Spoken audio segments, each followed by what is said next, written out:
Halo Sobat BC, kembali lagi bersama Solikin yang selalu terdepan dalam memberikan solusi dan informasi kinerja Bea Cukai. Kali ini, Solikin akan mengajak Sobat BC untuk mengenal peraturan baru terkait pengelolaan kinerja di Bea Cukai, yaitu Keputusan Direktur Jenderal Bea dan Cukai Nomor 174/BC/2021 tentang pedoman evaluasi pengelolaan kinerja di lingkungan Direktorat Jenderal Bea dan Cukai. Di video pertama ini, kita akan membahas bersama pengertian dan prinsip-prinsip evaluasi pengelolaan kinerja. Kira-kira apa sih evaluasi pengelolaan kinerja itu?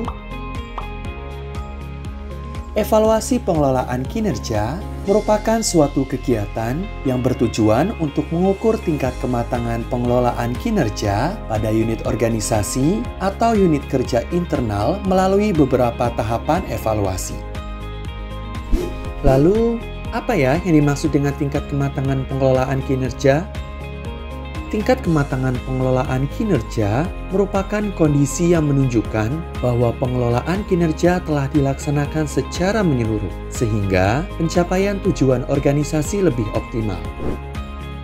Pelaksanaan evaluasi pengelolaan kinerja bertujuan untuk membantu pimpinan organisasi dalam mendapatkan gambaran tingkat kematangan pengelolaan kinerja di seluruh unit organisasi di lingkungan Direktorat Jenderal Bea dan Cukai. Dengan demikian, pimpinan memiliki data dan informasi yang dibutuhkan untuk melakukan pengambilan keputusan dalam menentukan arah organisasi ke depan. Lalu, apa saja ya prinsip-prinsip pelaksanaan evaluasi pengelolaan kinerja?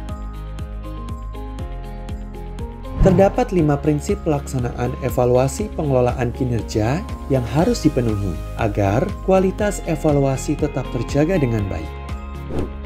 Prinsip yang pertama adalah komprehensif, yang artinya evaluasi harus dilakukan secara menyeluruh terhadap semua aspek pengelolaan kinerja yang meliputi aspek administratif, aspek teknis, dan aspek strategis.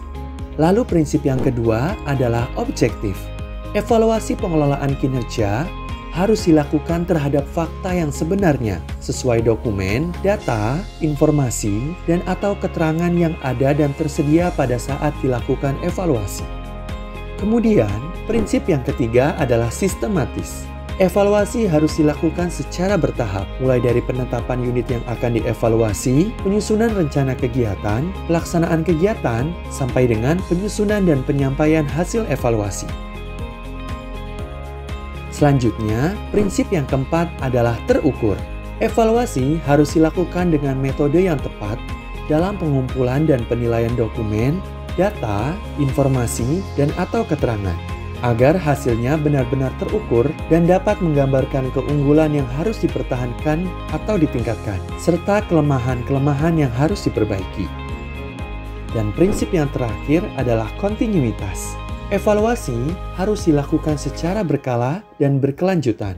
Hasil evaluasi dapat digunakan sebagai rekomendasi untuk perbaikan dan harus ditindaklanjuti, serta menjadi perhatian pada evaluasi periode berikutnya.